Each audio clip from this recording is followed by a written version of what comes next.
अस्सलाम वालेकुम सिंधी इन्फो सां गॾु आऊं आहियां अब्दुल क़यूम।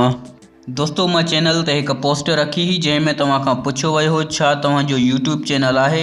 इन पोस्ट मां मालूम थियो त घणा सिंधी नौजवान यूट्यूब ते अचणु चाहिनि था। जेकॾहिं तव्हांजो यूट्यूब में इंट्रस्ट आहे त हिन वीडियो खे मुकमल ज़रूरु ॾिसिजो।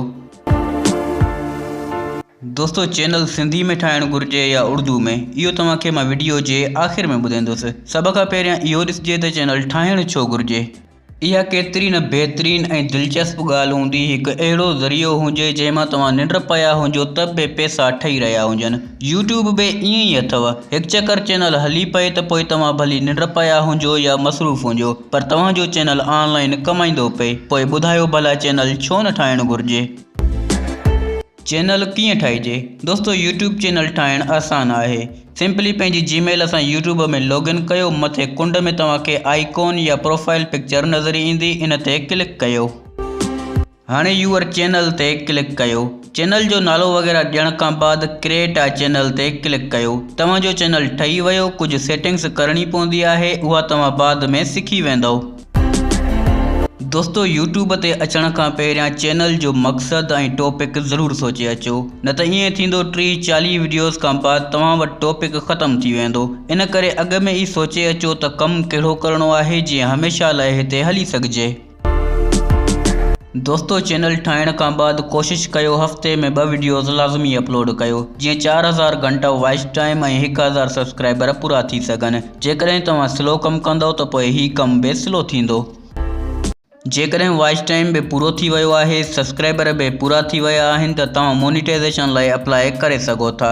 जंहिंखां बाद यूट्यूब तव्हांजे चैनल जी जांच कंदो। जेकॾहिं ॿियनि जा वीडियोज़ ॾिनल हूंदा त मोनिटाइज़ न थींदो। जेकॾहिं तव्हांजो ओरिजिनल कमु या कॉमेंट्री थियल आहे त मोनिटाइज़ थी वेंदो। दोस्तों जॾहिं यूट्यूब चैनल मोनिटाइज़ थी वेंदो आहे, यूट्यूब तव्हां ॾे हिकु ईमेल मोकिलींदो आहे जंहिंमें कॉन्ग्रेचुलेशन्स लिखियलु हूंदो आहे ऐं यूट्यूब तव्हांखे इहो चवंदो आहे तव्हांजो यूट्यूब चैनल मोनिटाइज़ थी वियो आहे। पंहिंजो एडसेंस अकाउंट ऐड कयो। एडसेंस छा आहे, कीअं ठहंदो आहे, इहो तव्हां यूट्यूब तां सिखी सघो था। दोस्तों एडसेंस जूं कुझु ज़रूरी ॻाल्हियूं यादि रखो। यूट्यूब तव्हांजे चैनल जी कमाई हर महीने जी 11 तारीख़ ते एडसेंस में मोकिलींदो आहे। एडसेंस अकाउंट में जॾहिं $10 थींदा आहिनि, एडसेंस वारा तव्हांजी ॾिनल एड्रेस ते पिन मोकिलींदा आहिनि। उहा पिन तव्हां एडसेंस में ॾींदव। दोस्तों एडसेंस वारा 3 चकर पिन मोकिलींदा आहिनि। 3 चकर खां बाद बि पिन तव्हांजी एड्रेस ते न अचे त पोइ ऑनलाइन शिनाख्ती कार्ड ज़रिए तव्हां एड्रेस वेरीफाई करे सघो था। एडिशनल टैक्स इन्फो जो फार्म बि एडसेंस में भरणो पवंदो आहे। टैक्स जो फार्म कीअं भरिजे, एडसेंस में एड्रेस ऑनलाइन वेरीफाई कीअं कजे, इहो सभु तव्हां यूट्यूब तां सिखी सघो था। खोड़ वीडियो इन टॉपिक्स ते पिया आहिनि। जॾहिं तव्हांजी एड्रेस एडसेंस में वेरीफाई थी वेंदी आहे, पोइ बैंक जो स्विफ्ट कोड ऐं तव्हांजे अकाउंट जो IPA नंबर एडसेंस तव्हां खां घुरंदो, उहो तव्हां उते ऐड कंदव। जॾहिं बि तव्हांजे एडसेंस में $100 थींदा, एडसेंस उहा रक़म तव्हांजे बैंक अकाउंट में मोकिले छॾींदो। $100 खां घटि न ईंदा आहिनि। दोस्तों यूट्यूब ते थंबनेल क़ीमती शइ आहे। तव्हांजी वीडियो ते माण्हू थंबनेल ॾिसी ईंदा आहिनि। इन करे थंबनेल खे साफ़ सुथरो बणायो जीअं माण्हू आसानी सां पढ़ी सघनि। टाइटल, डिस्क्रिप्शन ऐं टैग्स इहे तव्हां पंहिंजे टॉपिक जे रिलेटेड ॾेई सघो था।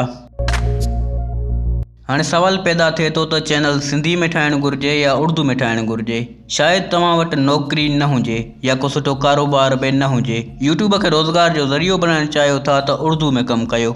सिंधी ॿाहिरो छो जो हिते व्यूज़ जा पैसा मिलनि था। सिंधी में फ़िलहालु एतिरा व्यूज़ न अचनि था जो हिकु सुठी इनकम ठही सघे। हिते मां इहो नथो चवां त सिंधी में कामयाबु न थी सघिजे थो, पर तव्हांजे टॉपिक खे बि ॾिठो वेंदो। जेकॾहिं तव्हां सिंध जा मशहूरु अदाकार, मशहूरु टिकटॉकर, सिंधी कॉमेडी या सिंधी गाना भरियो था त पोइ सिंधी में चैनल सुठो हलंदो। पर कुझु अहिड़ियूं कैटेगरियूं आहिनि जंहिंमें हिन वक़्तु सिंधी में व्यूज़ तमामु घटि आहिनि, जीअं मालूमाती चैनल, टेक्नोलॉजी चैनल, व्लॉग या कुकिंग वग़ैरह। जेकॾहिं तव्हां में सबुरु आहे, इंतज़ारु करे सघो था, 1-2 साल यूट्यूब खे बर्दाश्त करे सघो था त पोइ सिंधी में कंहिं बि टॉपिक ते चैनल ठाहे सघो था। इंशाअल्लाह ज़रूरु कामयाबु थींदव। पर जेकॾहिं तव्हां यूट्यूब खे रोज़गार जो ज़रियो बणाइणु चाहियो था, 6 महीननि या 1 साल जे अंदरि रिज़ल्ट घुरिजे त पोइ उर्दू में कमु कयो, छो जो उर्दू में वीडियो वायरल थियण जा चांस वधीक हूंदा आहिनि। सिंधी भाइरो अगर को भी सिंधी जेकॾहिं उर्दू में कम कर रहियो आहे, सिंधी में कम नथो करे त उन ते तनक़ीद न कयो। उन जी इहा यूट्यूब ते हिकु मजबूरी आहे। जेकॾहिं हू उर्दू में तरक़ी करे थो त वरी बि पंहिंजो सिंधी ई आहे। दोस्तों, यूट्यूब के हवाले से को भी सवाल हुजे या को भी मसलो हुजे तो इंस्टाग्राम या फेसबुक ते मूंखां पुछी सको था। जेकॾहिं ही वीडियो पसंद आई तो वीडियो के लाइक, कमेंट ऐं चैनल के सब्सक्राइब ज़रूर कंदा। मिलंदासीं अगली वीडियो में। अल्लाह हाफिज़।